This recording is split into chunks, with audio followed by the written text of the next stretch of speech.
The following content is provided under a Creative Commons license. Your support will help MIT OpenCourseWare continue to offer high-quality educational resources for free.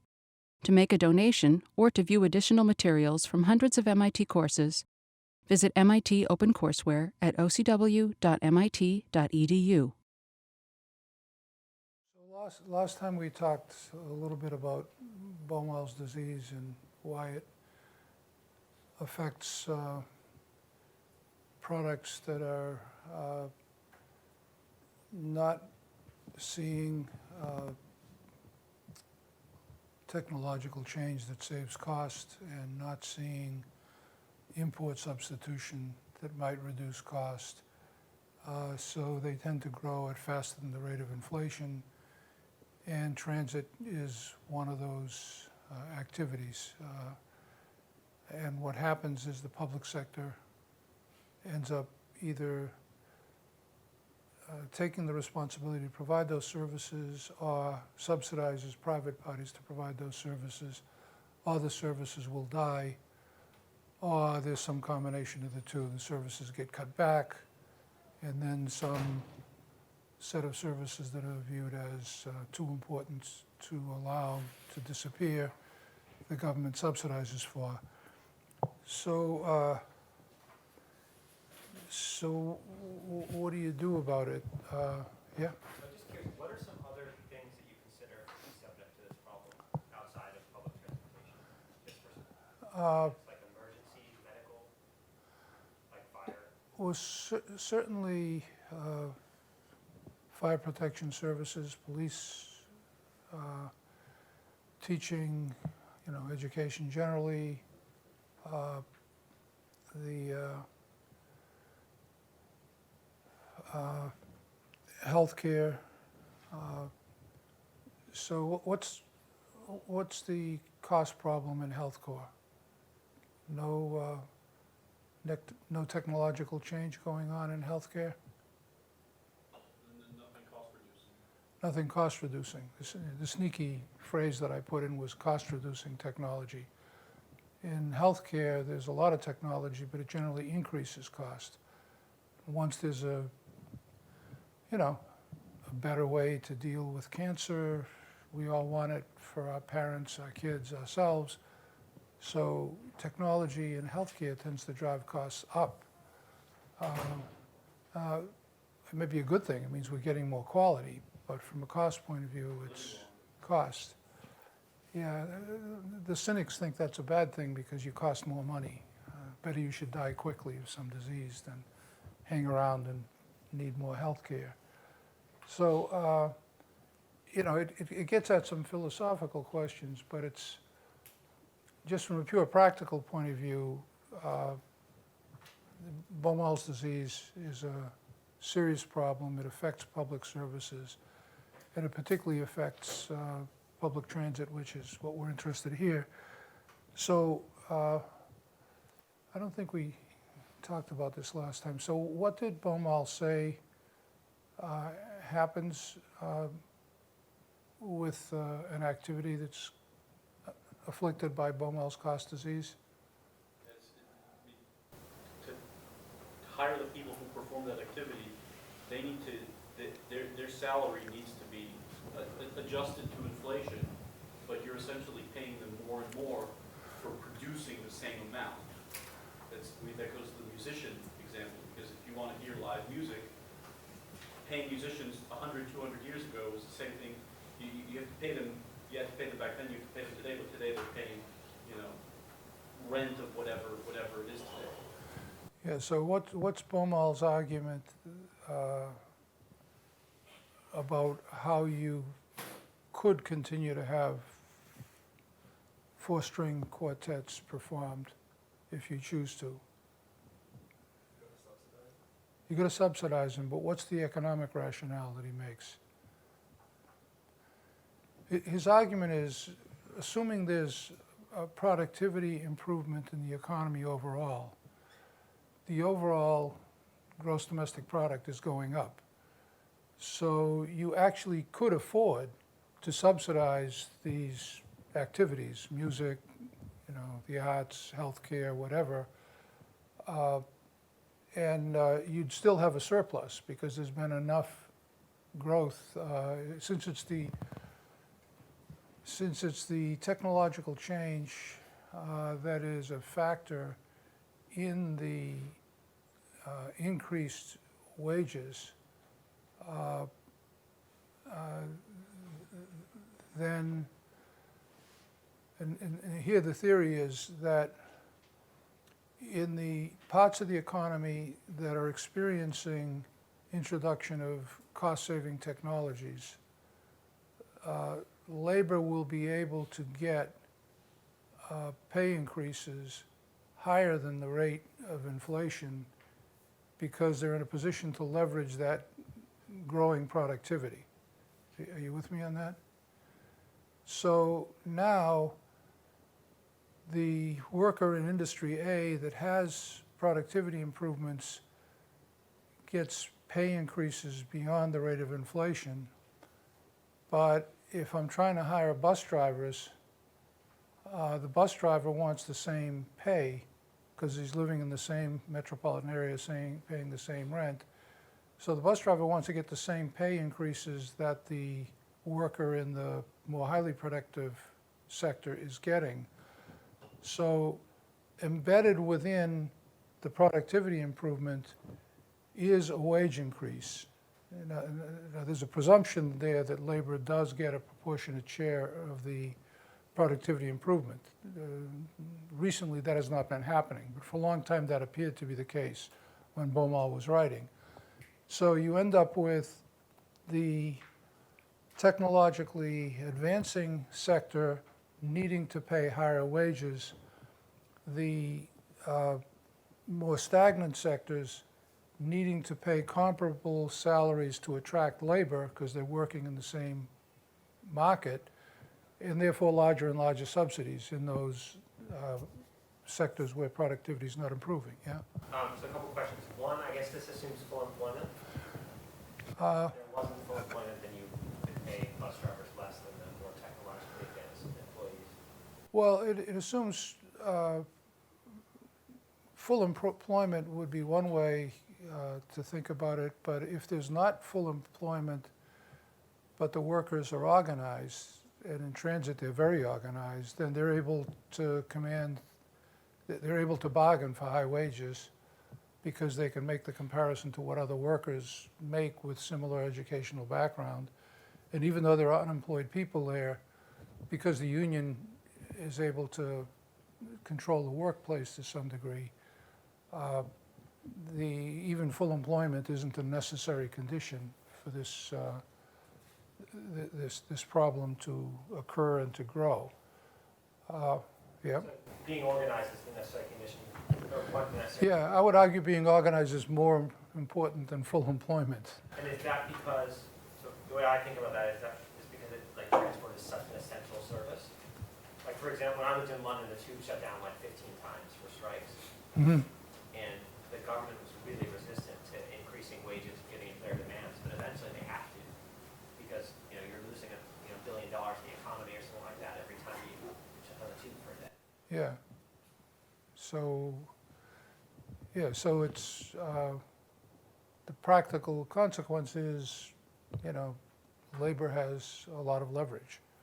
And if you think about the areas we're talking about, they tend to be areas that have a high labor content, or they wouldn't be so vulnerable. It's a circular logic. They are vulnerable to Baumol's disease because they employ a lot of local labor, and the productivity is not increasing with technology change. Therefore, they got a growing problem, and the problem is compounded because the workers, being numerous and organized, are able to get those higher pays.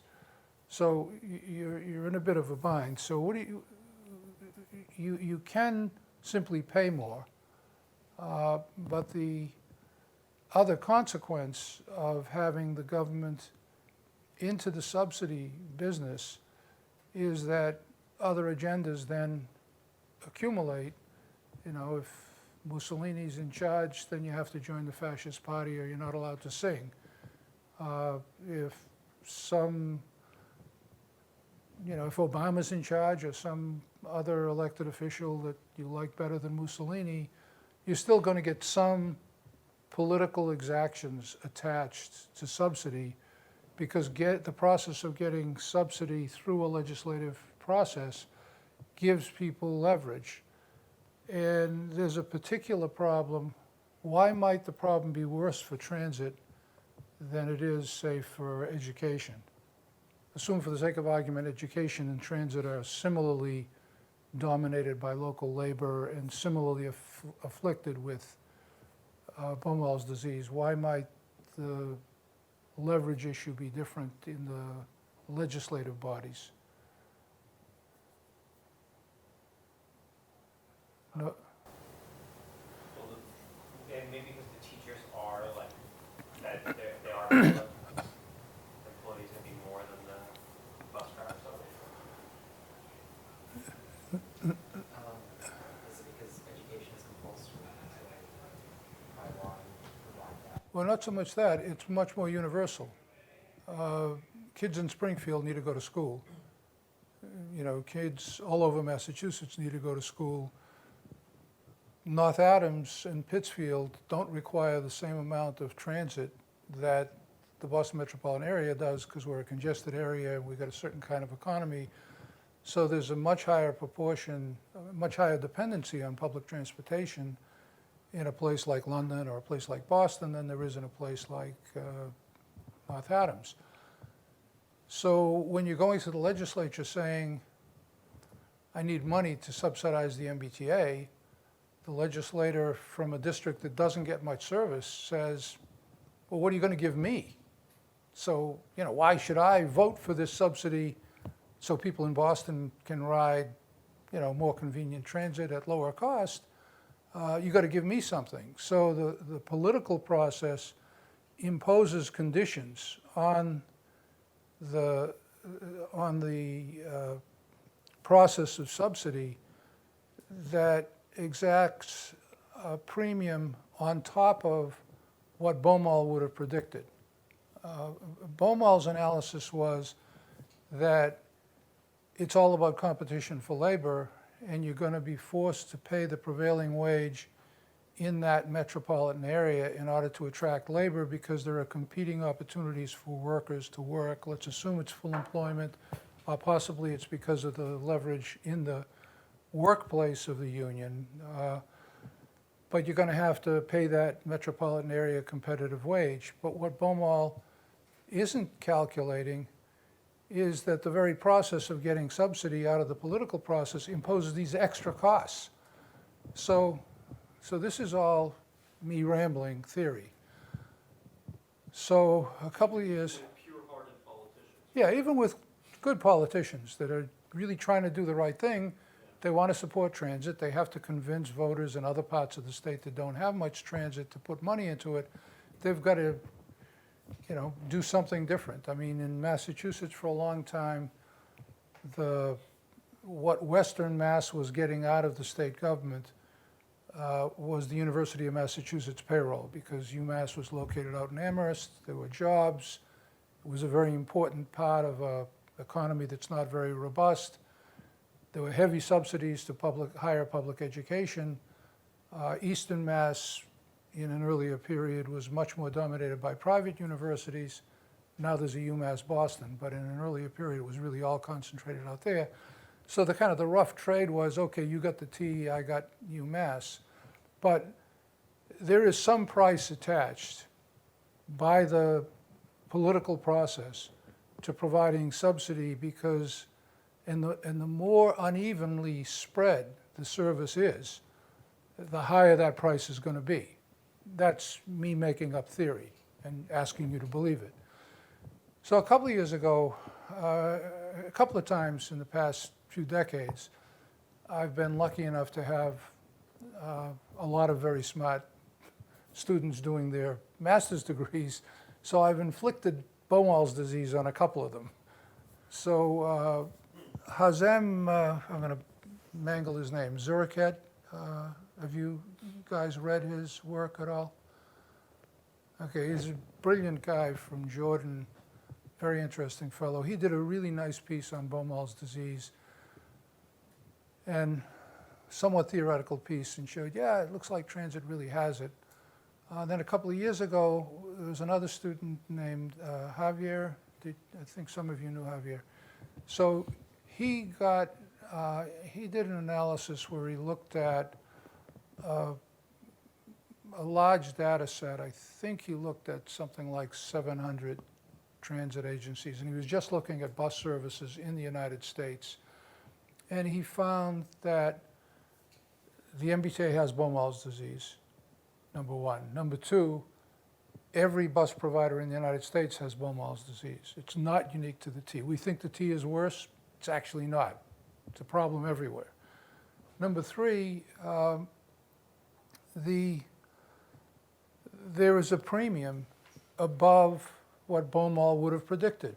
Baumol would have predicted this metropolitan area comparable wage, but in fact, transit wages are raising perversely not only higher than inflation, but higher than the salaries of comparably skilled workers in the same metropolitan area. And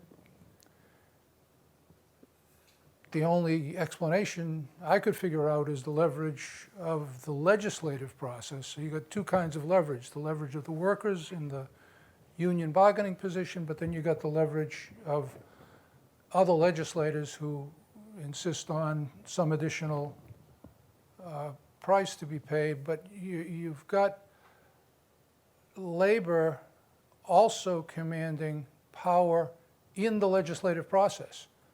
So now, if I'm running the T and I need to go to the legislature to get money, the theory is that I'm the boss and there's this sort of structure and these workers work for me. The fact is the workers have way more power than I do in talking to the legislature because the union has a lot of voters and they're disciplined and they can deliver that vote and they can deliver workers and they can deliver campaign contribution. And I'm trying to peddle public policy and transit is good for you and you should do this. So I really need labor as an ally in getting the support of the legislature for the subsidy, and perversely, labor figures that out and demands even more. So, sounds weird, but Javier's data shows this is absolutely the case, that there's a premium above and beyond what Baumol would have predicted, and it's all over the United States. Then he took another look, and we made up a couple of tests of what might an indicator be of the relative political strength of labor in a state or local jurisdiction. So do any of you know what the right to work laws are? Okay, so what's a right to work law? It's a law that, and there are laws that basically prevent a union from requiring employees in a given industry to join the union. Yeah, so the right-wingers who don't like unions, that's all right-wingers don't like unions. They're very clever at making up names, so it's called the right to work, because that sounds kind of nice. But it's also from, if you're pro-union, it means that the union has to convince workers to join the union. They collect dues, they have to, it costs money to organize and develop an agenda and lobby, et cetera. And if not everyone in the group has to join the union, then you've got a free rider problem where people can say, oh, I'm a libertarian, I don't believe in unions, bullshit. Well, then why don't you give back half of your pay? You're enjoying the benefits of having union representation, but you just don't want to pay your share. I'm giving the union's point of view, obviously. Or you're Ayn Rand. So, the what? I said, or you're Ayn Rand. Oh, okay. So anyway, you get, so you get this situation where we hypothesized that right to work laws passed in a lot of states and didn't pass in a lot of states. And they did not pass in states, surprisingly, that have strong unions, and they did pass in the South and in places where there wasn't much political power on the union side. So we said, well, maybe that's a proxy for the political power of unions. So Javier took the right-to-work states, separated them out from the states where union membership is a requirement, and lo and behold, yeah, there's a bigger premium on top of Baumol in the states that are more union culture, and the states that are more anti-union in culture, there's less of a premium being paid. So it looks from the data like, this guess as to what's going on is at least consistent with what the data says. And, Javier did a couple of nice papers on it. So then the next question is, okay, so what do you do about this? So, Yeah. is there anything else that's like the government, when they give jobs, wants to give good paying jobs? It's like it's part of the way, not just how they get votes from the bus drivers themselves, but from other people. Like the government's always trying to, like, this whole election was one on creating jobs. And I know these are government jobs, but there are certain Yeah, well, for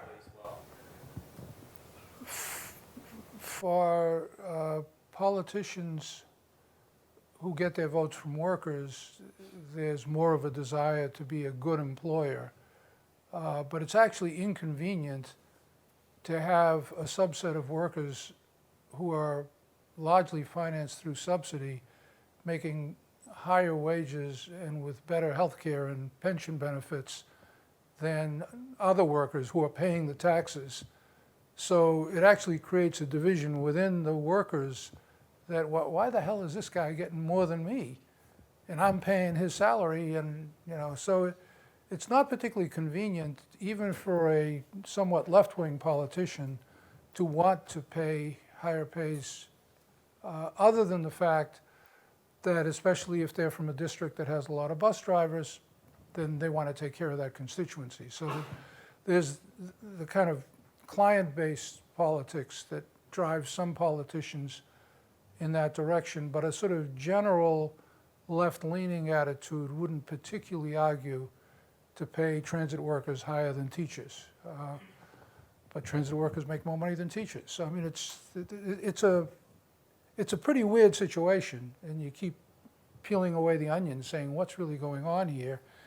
And it looks like, A, Baumol's disease is a real problem, and B, there is this premium on top of Baumol's disease that comes out of the nature of the political process and the extra bargaining that labor has. So labor has bargaining of the normal kind that a union always has with an employer because they control the supply of labor, but then it has this political dimension. So once the enterprise becomes dependent on political support for subsidy, labor now has two bites of the apple. And it's, I think it makes sense as a theory. It looked like the data supported it from Javier's research. Yeah? Say the transit workers make more than teachers. There's another element here which I'd like to add, which relates to what Scott said about the fact that if transit, the TfL goes on strike, then the London economy loses $1 billion a day.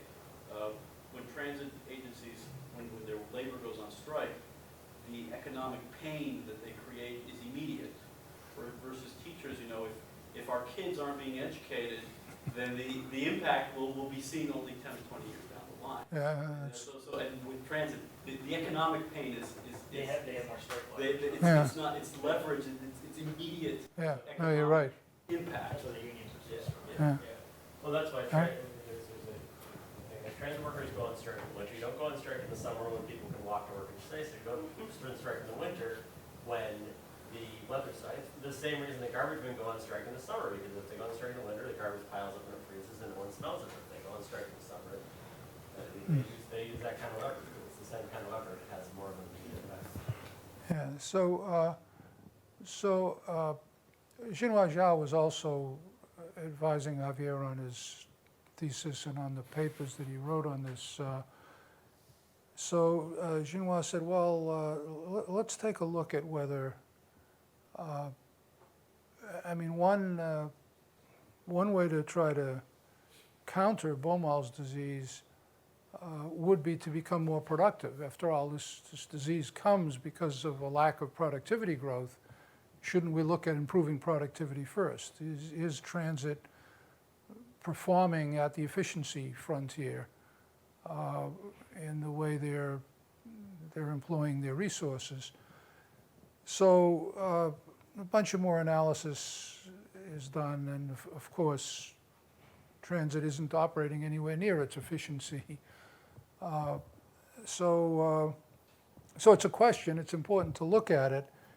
And as managers, if you end up as managers in transit systems, you certainly have to pay a lot of attention to looking for ways to produce better quality public transportation at lower cost.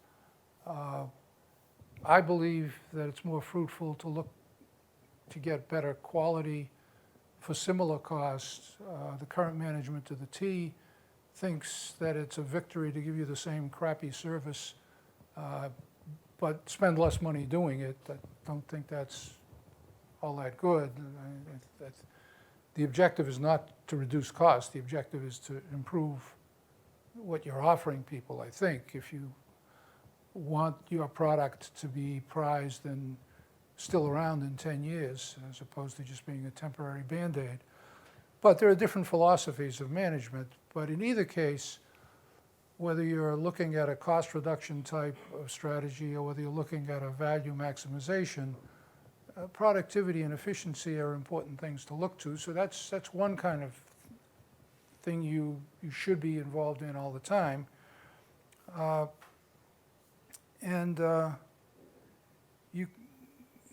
You could also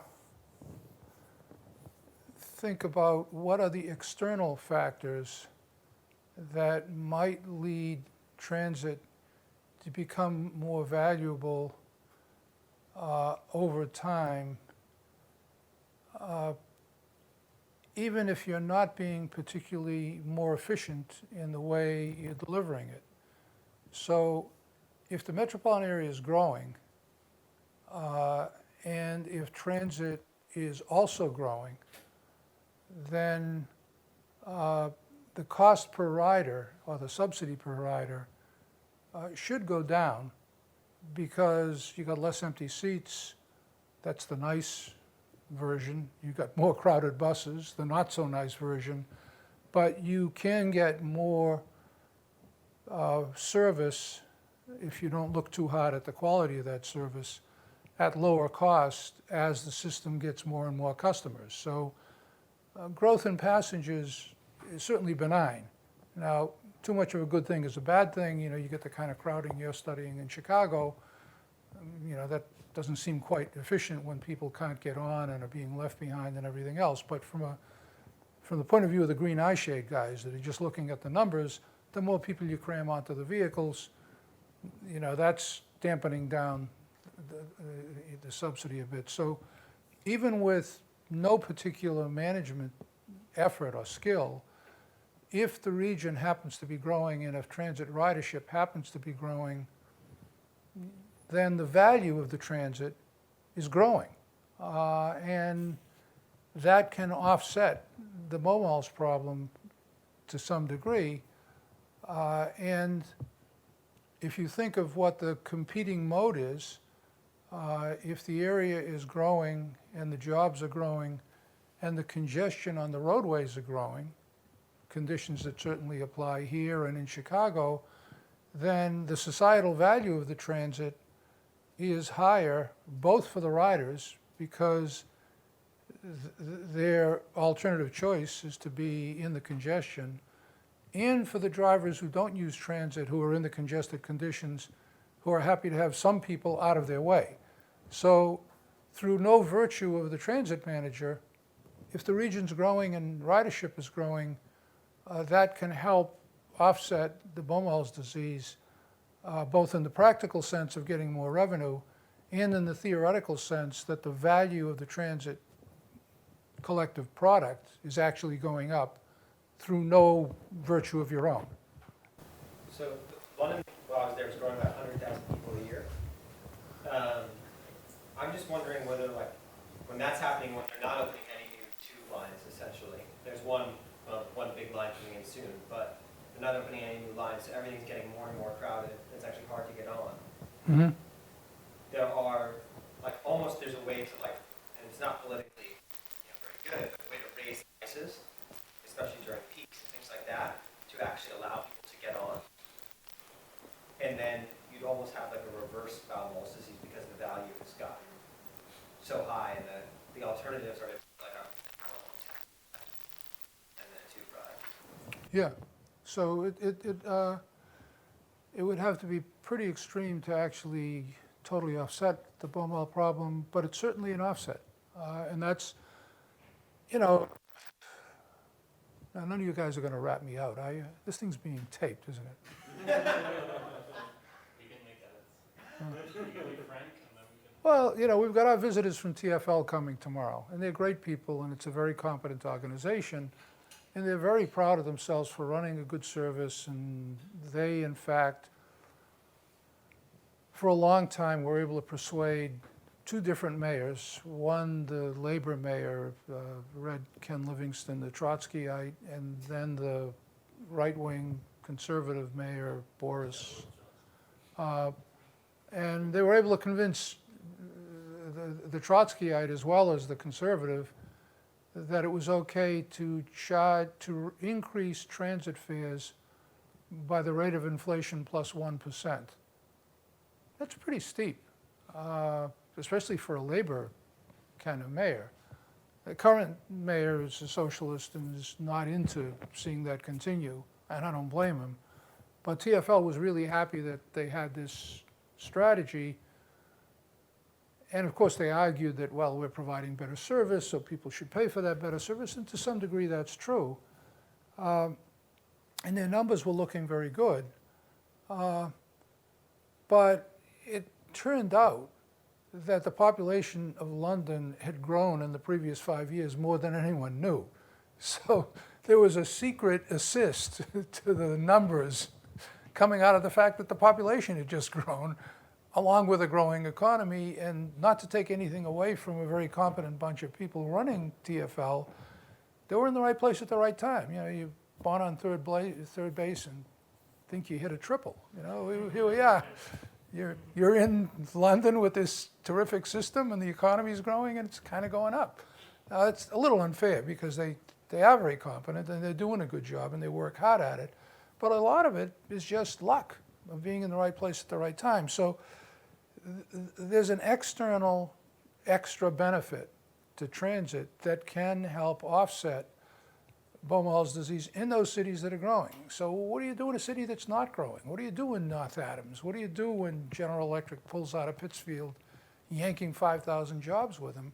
You don't have that luck in those situations. So, it's nice to be lucky, but you can't bank on that in a systematic way, and you need to be able to sort of look at the situation and think that through.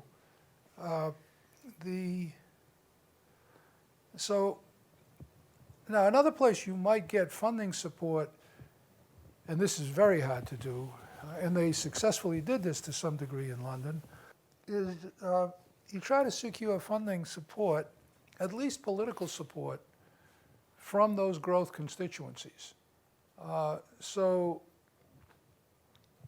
the easy thing to do, not easy, all of this is tough, but the relatively feasible thing to do is to identify the beneficiaries of what you're doing, above and beyond those people riding on the system. So, you look at what's going on and you say, hey, there's a bunch of real estate developers, they're making a lot of money, and they couldn't develop those densities except for transit. So let me go to them and try to get them to politically support taxes that someone else will pay so that there can be better transit. That's the easier lift, right? Let's increase the sales tax. Real estate developers don't pay particularly more sales tax than other people do. Everybody tries to do things with other people's money. So I can make a campaign contribution, raise the sales tax, have a better transit system, my real estate value goes up, I make money. That's one proposition.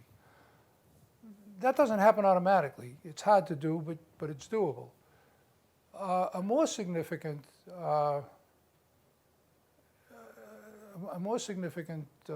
achievement was what Transport for London pulled off on the funding of Crossrail, because they went to the financial services community that really wanted Crossrail, because they see, you know, they've learned a little bit from the experience that when Dockland Light Rail got built, all of a sudden these docklands that were kind of abandoned start to be successful and too successful and hard to get to, and then they do the Jubilee line and another growth spurt, and wow, you know, the economy's growing, this is good.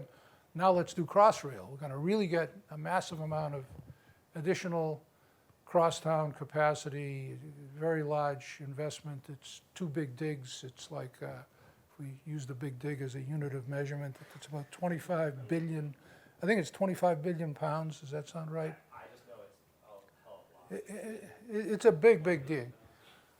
So, so how are you going to fund that thing? Well, let's go to the national government and say, hey, give us some money. This is virtuous. Here's our benefit cost analysis. Look how wonderful it is. And the national government says, get out of here. You know, we got a political problem, too much going to London. You know, lots of parts of the UK that aren't so successful. They're not very sympathetic, so forget about it. What they end up at the end of the story, without going through the various attempts, is they convinced, they put together a package that has 3 components.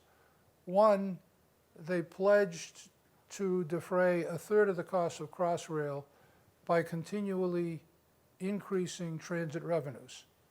That can be through more riders, or it can be the same riders at higher fares, or a combination of the two. But 1/3 of the capital cost is going to come out of the riders, because they're going to be beneficiaries of less crowded conditions and, you know, more convenient service. 1/3 of it we'll get from the government, and 1/3 of it we're going to put a surcharge on the real estate tax of large companies in London, on the commercial real estate. Not the little corner store, but anything bigger than some minimum. Now that's a hard ask, because now you're saying to someone, admit it, you're a beneficiary, and you should be willing to actually put some of your money on the table. And they're never going to agree with you because of the ethical argument. It's the practical argument. Look, we can ask for 100% national money all we want. They're never going to do it. We've got to have something different. So they put together this 1/3, 1/3, 1/3 package, and they succeeded.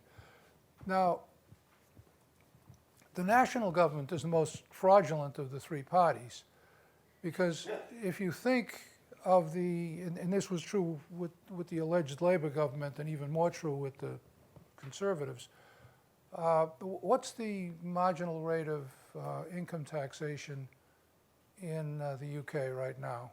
Well, so it depends what bracket you're in, but the highest bracket's 45% above 150,000 pounds. Okay, and what if you're, say, 80,000, 50,000 pounds? You pay like a marginal rate of like 30%. Okay, 30%. So 30%. So we're going to build Crossrail. This is an unusual burst of construction activity. We're going to import a bunch of Polish workers to do the work. They're going to leave their wives and kids back home in Poland, getting educated back there. They're going to live on, you know, marginal conditions where they are. And the national government's taking 30% off the top of what they make, maybe more than 30%. So this 1/3 that the national government contributed, they're getting it all back from what they're taking out of that blip in employment that the project is causing. So they're the most fraudulent of the 3. They're not really contributing, but boy, they made them crawl through a sewer pipe to get the money. But the point is,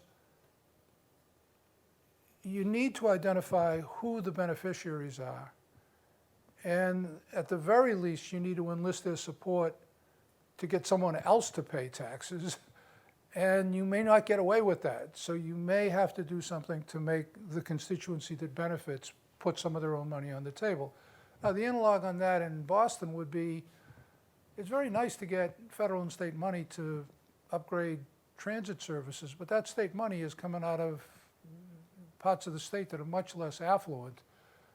So why shouldn't Boston and Cambridge and Somerville put some money into both the operation and maintenance of the service? I mean, it seems to me there's an ethical argument that they ought to, and there's a stronger political argument that they better, because the rest of the state's not going to pay for Boston anymore. Boston's doing too well economically to expect sympathy from the rest of the state on paying for the investment and the services that the Boston economy requires. So the point is, if you're trying to deal with a Baumol problem, and you are, you can be lucky, and that's nice, and you should at least recognize that you're being lucky, but then you also have to say, who are the beneficiaries? If I make up this fancy externality argument that it's good for society for there to be more transit, there must be some real human beings in back of that external benefit. I better figure out who they are, and at the very least get them to support me politically, and preferably even willing to put some of their own money on the table. So it's kind of a thought process to go through. Now, another strategy that is often maybe to too great a degree described as a panacea, and that is, well, let's contract out. You know, these unions are just, you know, not to be pejorative, they're just too good at what they do. It's not that they're nasty people. You know, they've got leverage and they're using it. They think that's their job. They're getting more wages and benefits for their employees. So why would you be surprised? But you're having a real problem. So if you contract out, maybe you won't pay as much of a Baumol premium. Now, deconstruct what I just said. Do you buy that? What if we contracted out all the bus service for the T to third party, you know, so Paul Revere could run everything. So, I mean, you'd have to fragment them somehow. Yeah. Right, you couldn't have one private service run the whole thing, because then they just unionize it for the private service, unless there was some kind of right to work law. That's what never happened in Massachusetts. So you'd have to like contract it out to 30 agencies, and they would also all have to have like different unions. Yeah. Rather than all joining some one transit workers union. And I don't think there's any, now thinking it out, any way you can force them to do that. So you're saying if you can't do that, it's of no value to contract out? I don't think it's of no value, I think it's of marginal value. Okay, anybody want to argue you get a little more than that out of it?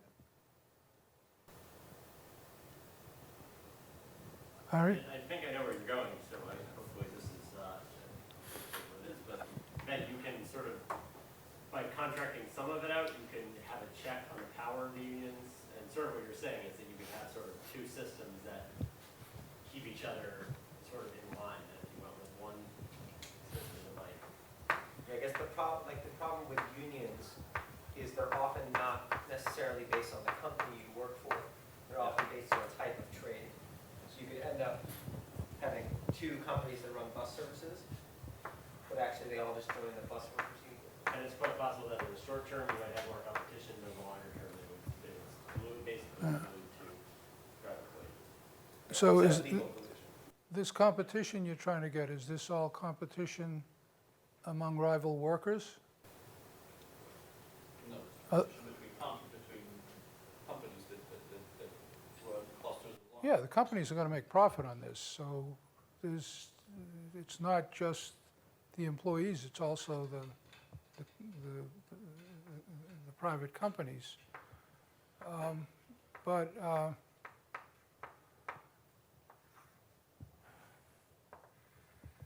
So Javier runs the numbers and looks at, well, let's see, there are a bunch of places in the United States that do contract out for service, and let's see if services that are contracted out cost less. Now, before I tell you what he found, what would you expect to find? How many of you think you would expect to find that it costs less to contract out than to do it all in-house? Is this across all states with the same labor laws? All states, and we're just talking buses. We're not confusing it with rail, which is, every city's a little bit different. It's just bus drivers. I'm going for So, it. Cost less. cost less. Anybody disagree? Yeah, I think it costs more. I think it might cost way more. Costs more to contract out. That's interesting. Why? Because once you contract it out, you don't want to bring it back in-house, and you potentially, in a lot of these markets, you don't actually have competition, you have one player. And so that one player, you'd be subsidizing more, potentially paying more rent to the employer rather than the employees, because that one employer has a lot of leverage over you to drive up the amount you get paid over time. Yeah, so that's very insightful, and that's fairly accurate. What the data shows that Javier pulled together is that contracting out does reduce cost somewhat, but that in comparison to places that provide all bus service with in-house employees, but that the cost performance is consistently better in those places that do a combination of contracting out and in-house. And that's probably partly because once the contractors figure out you don't know how to do it yourself anymore, they got you over a barrel and they take advantage of the leverage. And it's partly because you can't manage something if you don't know how to do it yourself. So when you're contracting out, the transit manager has to know how to manage that contract. And if you're not doing anything in-house, that's a weakness. So the data indicates that the mixed strategy seems better than all of one or all of the other. But if you had to choose, you might choose for the contracted model based on the way the numbers look. But the half and half or the pot, some of each seems to be a better strategy, yeah? Is it also the case that, like, maybe some services can be run more efficiently by contractors, whereas some services can be run more efficiently in-house? And thus it makes sense to contract out only those services that can be done more efficiently that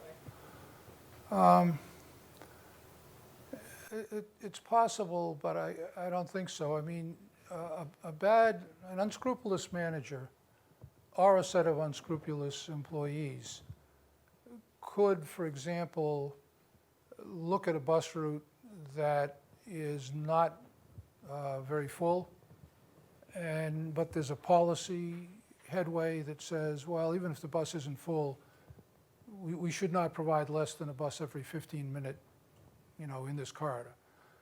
And an unscrupulous manager or an unscrupulous union might say, all these people will fit in a bus every 30 minutes. Screw it, we're just going to run half the service.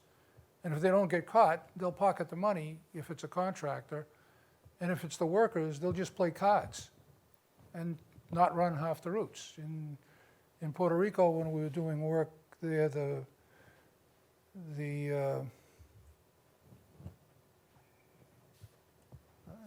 story was, I don't know if you ever verified this, Gabrielle, was one for me, one for the company. The schedule says there's a bus every 15 minutes. We run one every 30 minutes. That's good enough, and we play dominoes in between. Have you heard this story? Well, when I consulted for them with Sergio Gonzalez, that was the case. The reality is that they didn't have the buses operated, the buses in good condition, so they only had half the fleet, so we couldn't pull out on the schedule. And so it ended up being what you said. Yeah. Especially. So anyway, what I'm saying though is that you could view it as as a kind of corrupt practice by a contractor, or you could view it as an unethical practice by workers. But there's leverage in a market where policy wants a better level of service than the service requires in market terms. There aren't enough people paying fares, because you lose some riders when you mistreat your riders that way. But if your fares are low and you're mostly dependent on subsidy, then your customer, if you will, whether you are employees or whether you're a company, your customer is the agency paying you with subsidy.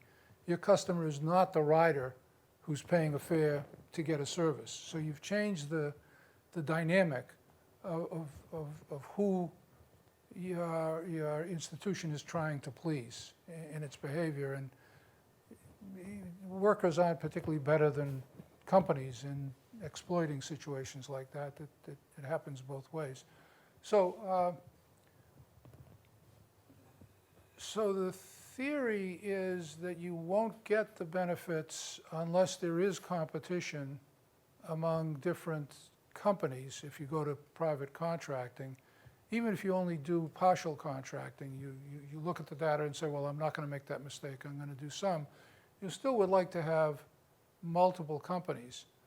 Well, in some areas, there aren't multiple companies. You can't just will them into existence.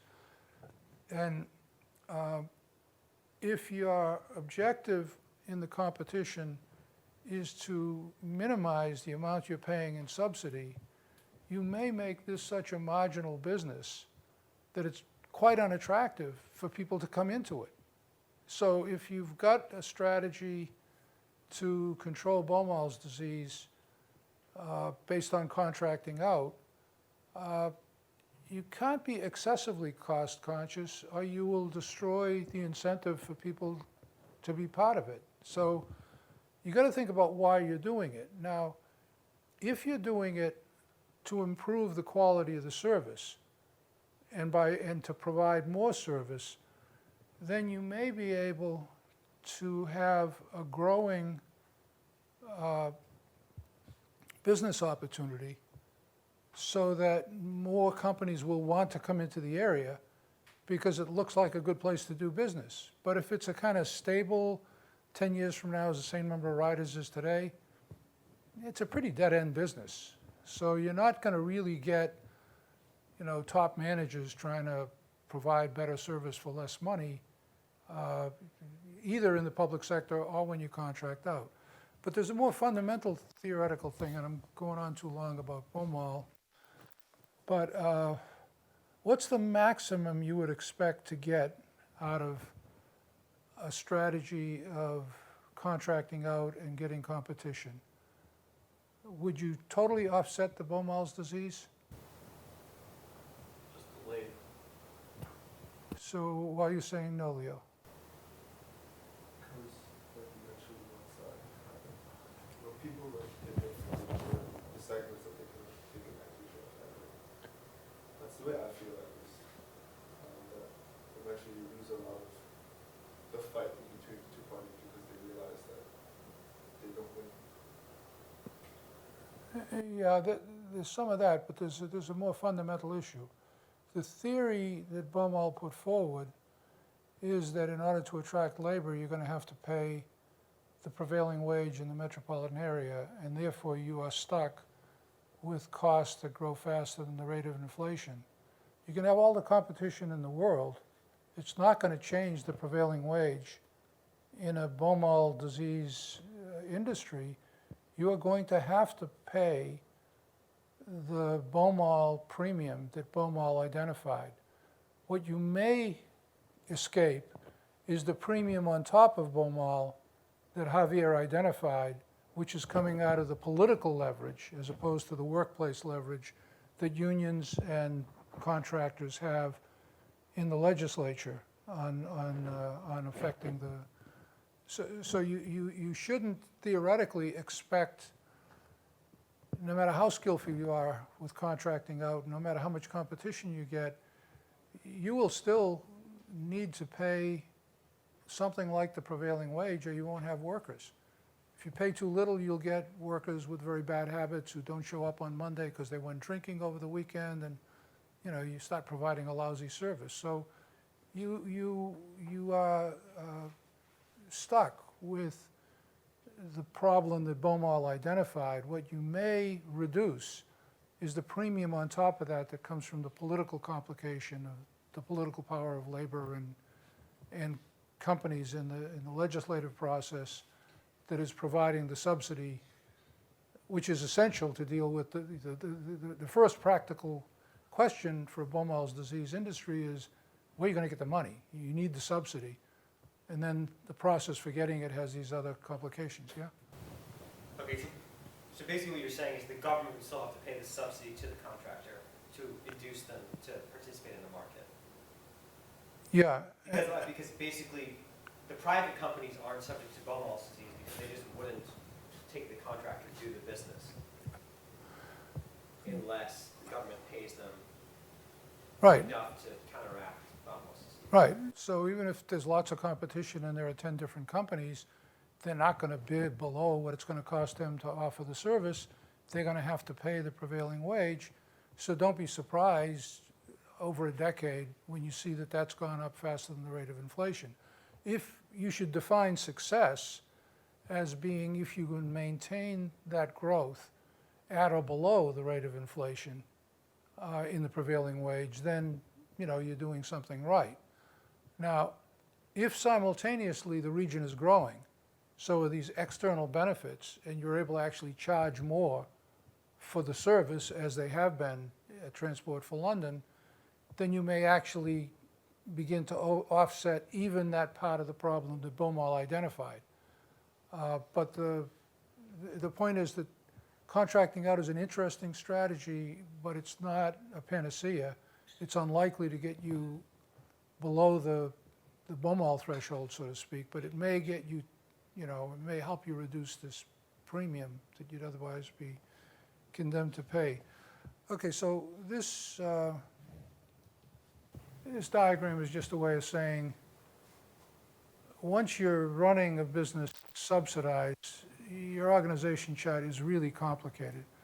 I mean, in Massachusetts, you got a governor, the Secretary of Transportation serves at the pleasure of the governor. There's a board of directors, there's a general manager. In some, just within Massachusetts, there have been times when the general manager served at the pleasure of the governor. There have been other times when the general manager is at a contract from the board. So if you've got a situation where there's a secretary, a board, and a general manager, now who's the boss? Is it the secretary? Is it the board? That general manager then has to manage this production system, has to worry about customers, has to worry about fares, but he's got to deal with labor, needs support for the taxes. Who controls that? Congress, the legislature. Labor's, got more access to those sources of power than the management structure does. The governor, who's supposed to be on top of all of this, he may be from a different party than the legislature. The legislature may not even like the guy. So he's not much use. What's going to get you votes in the legislature for, some law that's going to help you run a better transit system? It might be capital to buy new buses. It might be just the operating subsidy. Labor is a big piece of this. So you got to recognize the kind of power and influence they're going to have. So let's talk about the history of the labor movement. Talked last time a little bit about the Commons Union, the 8-hour day.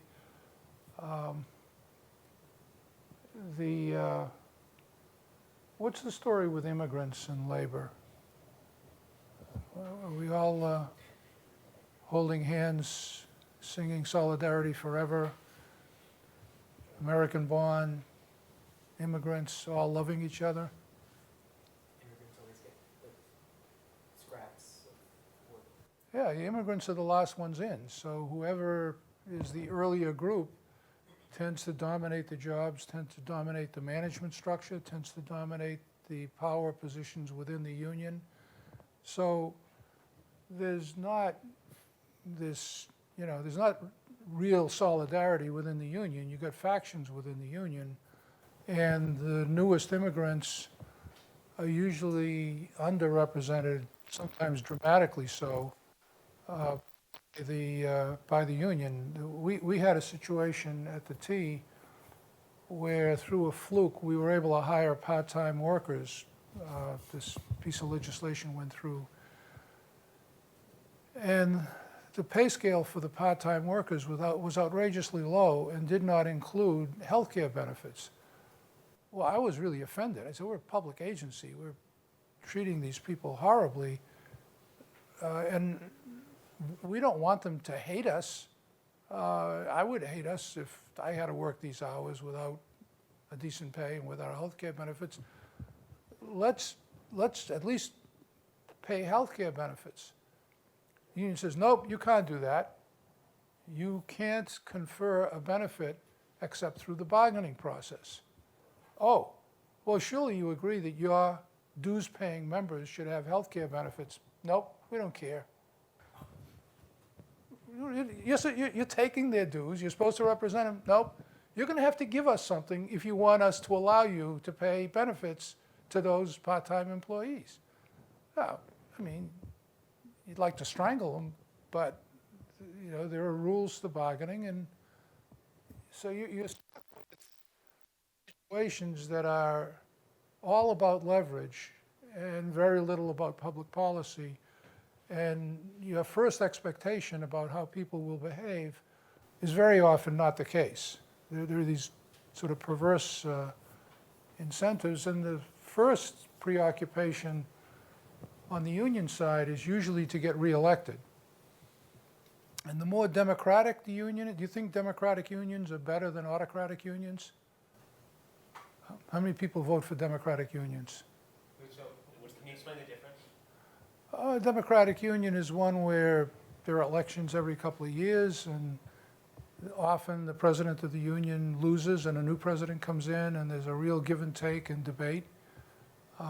So in the autocratic union there's a family that's been the president and business agent for the past 25 years, and when the old man gets old, his nephew gets the job.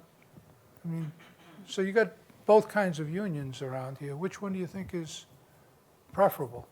Hold it better for the workers or for profit? Well, either. Take it separately. Better for the workers. Just because you're asking the question, I'm going to go for autocrat. I think it's a trap. Yeah, well, the Democratic Union, the union is, the union leader is so afraid he'll lose the next election, he won't make any decisions. So we at one point had, you know, hired smart people like John Antonucci to figure out better ways of producing stuff, and they run these numbers and say, hey, we can structure the work for the rail side into 4 10-hour days, a 40-hour week. People will get long weekends. We can make the numbers work. It'll save us money, and the employees will make the same money and have 3-day weekends. And they sort of test it with people, and the workers really like this idea. The union wouldn't accept it because they were afraid that it would become an issue. So you couldn't even give them something that you knew the workers wanted because they were so weak. They were afraid to make a deal. You got a more autocratic union, and there are some not so nice things about the autocrats, but they're willing to make a deal. They know they're going to be president next year. They've got enough confidence they're going to get reelected that they're better able to step back and say, well, what's the long view here? And they may be exercising that power on a good day.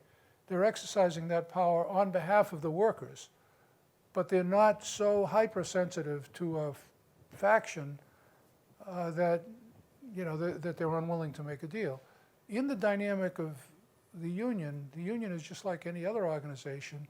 The people who count are the people who show up. So you have a union meeting, you know, once a month. Who shows up? You know, a small subset of people. Everyone else is out bowling or watching television or doing whatever they like to do. They don't go to union meetings. So you got to take care of the ones who show up at the meetings, because that's the attentive public. They're the ones that are paying attention. So the dynamic within the union may appear to be democratic, but it's also dominated by small factions whose interest may diverge from that of the larger group. And especially if there has been a period of ethnic change, typically the dominant group in the union reflects the ethnic composition of 25 years ago. And the smarter ones realize that they better pay attention to the new workers or they're going to lose their positions more quickly. But the nastier ones just say, the hell with it. I'm going to take care of my people and I don't care about them. So democracy is, a mixed blessing sometimes. But it always makes it interesting and complicated. I'll go to item H, because we're running out of time here. World War II, labor shortages, wage and price control. Do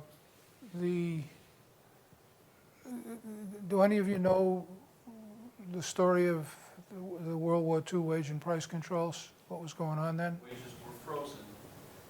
Yeah. Yeah, so, Also consumption of certain products were also frozen. yeah, because the government was, Went to the war effort. yeah, and the government was afraid that the shortages would lead to price spikes and there'd be a huge political backlash, so they put in wage and price controls. So the industries that were producing, particularly for the war effort, because that's where there was a lot of money to be made, needed to attract workers, but they couldn't offer higher wages under the rules. They started offering health care benefits. It was the only way they could compete. At the end of the war, some of the socialist labor leaders, Walter Reuther and others, looking at what was going on in Europe, said, well, this is a stupid way to fund health care. Let's have health care for everybody and let's do it in an across-the-board way. And the big businesses said, no, we like it this way because this gives us an advantage that our workers are getting health benefits and the others aren't, and that's to our benefit. So these bastards who yap about out-of-control health care costs, the reason we've got this backward system we've got is because of their greed and their unwillingness in the post-World War II environment, when you really could have gotten a much broader based, Medicare for all kind of approach. They didn't want it that way. Now they complain that they're paying, and I don't blame them for complaining. The system now is kind of weird, but it was a product of the peculiar politics of that point in time. And you also do get, theoretically, it's possible that labor unions might like the idea that only union members get health care benefits and that they're not conferred on the whole population because it's another reason to join the union. Fortunately, the unions aren't that narrow, and they tend to be a little bit more progressive, but they're acting against their own interest, in a sense. It does confer some advantage on them. If health care has to be bargained for, it's a reason to join the union and be active in the union. So you get all these perverse incentives that come out of this kind of stuff. We talked about right to work a little bit. So item C, ridership growth is never instantaneous. The point that Eitan made earlier in the class, a lot of important things take time to achieve. You don't instantaneously get a benefit. If you provide more service and you guessed right, maybe there'll be a ridership growth in the area that you're providing more service, but it doesn't happen the day you start. It's going to take time to build. And that time period and the lag with which, even if you've guessed really well and a lot of riders come and you generate a lot more revenue, that revenue is going to come later than the cost that you have to expend early on. So you get this sort of swerve in your pattern. Now, this is a couple of years old, but unfortunately it's still true. There's this sort of nasty attitude that well, we got to grind down costs, we got to grind down costs, we got to grind down costs. But the only reason we have a transit system here is it actually happens to be important to the economy, and we're lucky that the economy is growing, and we actually need more service. So to me, it's more important to provide more service than it is to grind down the cost of the service. If the only thing you're doing is, quote, saving money, then shut the system down and save all the money. Presumably you're around because you're providing something of value, and you ought to be providing higher value and more of it up to some reasonable limit. But certainly I don't think anyone who rides the T would argue we've reached the level where there's too much service out there. We got a long way to go in improving service to get anywhere near to such a danger. This brings me back to this question of contracting out, because to me, most of the discussion about contracting out, if you're reading the Boston papers, is about, oh, we'll contract out and we'll save money, and labor costs too much, and blah, blah, blah. In the first place, you're not going to save much money. The workers, Paul Revere, the company that runs the blue M2 bus that you see on Mass Avenue, they're also a union operation. They've got the Teamsters Union. They provide health care benefits. They pay decently. It's not about a good private contracting scheme, in my view, is not about paying workers less. It's about providing a better service. How many of you use the number 1 bus? And are any of you able to use the M2 shuttle? Okay, which one comes first, usually? And and which one are you more likely to find a seat on? Yeah, I mean, the M2 is a better service. That's what you could get. Now, it's not because the T is inherently inferior. There's not enough service on that line. But Paul Revere runs a reasonable service, because if they don't, they won't get chosen next time. There is some competition, not just for cost, but for quality. And to me, you want to be in that area. And the other issue is, if you want to increase service and you talk to the MBTA, you go to a meeting and say the service is lousy, we want more bus service on the number 1 bus. And the answer is, fine, what service would you suggest we cut so we can reroute those buses onto the number 1? Well, cut the baloney. That's crazy. Those other routes need the service too. They're in this sum-zero game where they refuse to add service except by taking away, consequently, they never add service. And they say, well, it's a tough world. We only got so much equipment. We only got so much drivers. We only have so many maintenance facilities. Land of 1,000 excuses. We can't expand. You want more service? Contract for it.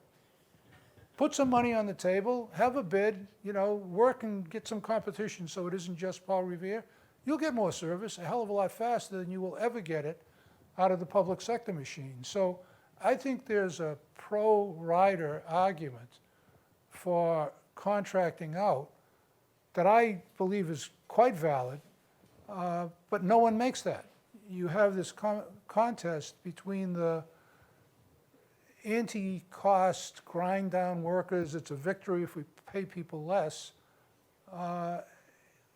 and the union that says, do everything in-house. Neither of those parties is really speaking on behalf of the riding public. So you want to think about those aspects.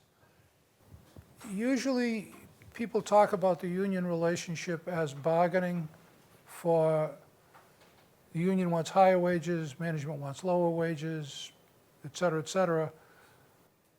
Bargaining takes place periodically. You might have a 2-year contract, you might have a 3-year contract, and you set the terms in wages and working conditions for that period, then you bargain again. If you can't reach agreement, there are procedures for binding arbitration. Why do we have binding arbitration? Why don't we just have a strike? You know? Why do we find arbitration? So in what case? At the MBTA, we have binding arbitration. It's not the case in every transit agency in the country. In Philadelphia, if they can't reach agreement, there's a strike. Is it in state law? Yeah, why was it put into the state law? To avoid strikes. Yeah, so in Massachusetts, the thing was, wait a minute, strikes are really painful for everybody. Let's just have a bureaucratic process to settle disputes that can't be resolved. But let's not have a strike. There are too many people hurt when you have a strike. The workers lose their health care benefits. I mean, you know, your kid's got a kidney problem and you have no health care benefits, that's a problem. You know, so it's a problem for the worker to be on strike. It's not easy. It's a problem for the public. There's no service. So binding arbitration, I think, is a good idea. There are those who argue the Philadelphia system is better. I think it's wacky. They shut down the city every, you know, periodically. They use their health insurance when they go on strike? Yeah, if you're not employed anymore, you lose the benefit. But aren't you, when you're on strike, aren't you still employed? Not if the contracts run out. I mean, it's like, it's a bizarre world. So But, you know, but in most countries, well, that would be the issue because they have national No. health care. yeah, in other places you would have a more civilized way of dealing with it because you didn't have this odd World War The II. French and the English have way more strikes than we do. Yeah, Maybe that's because they're not getting health care when they go on strike. that could be too. But, and they also, I don't know if those are legal strikes or illegal strikes, because sometimes in Massachusetts, even though we've got binding arbitration and it's against the law to strike, occasionally they'll walk out. And, you know, it's very dramatic. You put the labor leaders in jail, and that gets them more votes next time because it shows how committed they were to the cause. There's a lot of theater involved. But the only point is, the drama is around the bargaining and potential strike, wildcat strike, binding arbitration, and it's about how much money in the envelope. But at least as important as what's bargained explicitly is the day-to-day relationship between management and labor between the bargaining, because you've got a job to do, you've got to run service, and there are these arcane rules. And the rules are so arcane that if you comply with every rule, you can't run the service. Oh, I'm not going to drive the bus because the windshield wiper is broken, and the rule book says I can't drive it with, but it's sunny out, it's not raining, we'll fix it tonight. Nope, I'm not going to drive the bus, it's not in perfect condition. So there's always an informal relationship between the employer and the employee, or the management and the employee. And that day-to-day relationship is very critical to the quality of service you can provide. And the papers never talk about that aspect of the labor-management relationship. It's almost always about the bargaining and how much is in the paycheck and what the health care benefits are. So you really need to think about the quote-unquote culture of the place and what it's like to actually provide service in a union environment. And if you didn't have a union, you'd still have to solve the problem of how to motivate your workers. So it's not, the union is just giving you an articulated forum to deal with this issue, which can actually be kind of convenient. If you don't have a union, you almost need to invent one, because you need some basis to communicate with your workers about, okay, how are we going to get this thing done?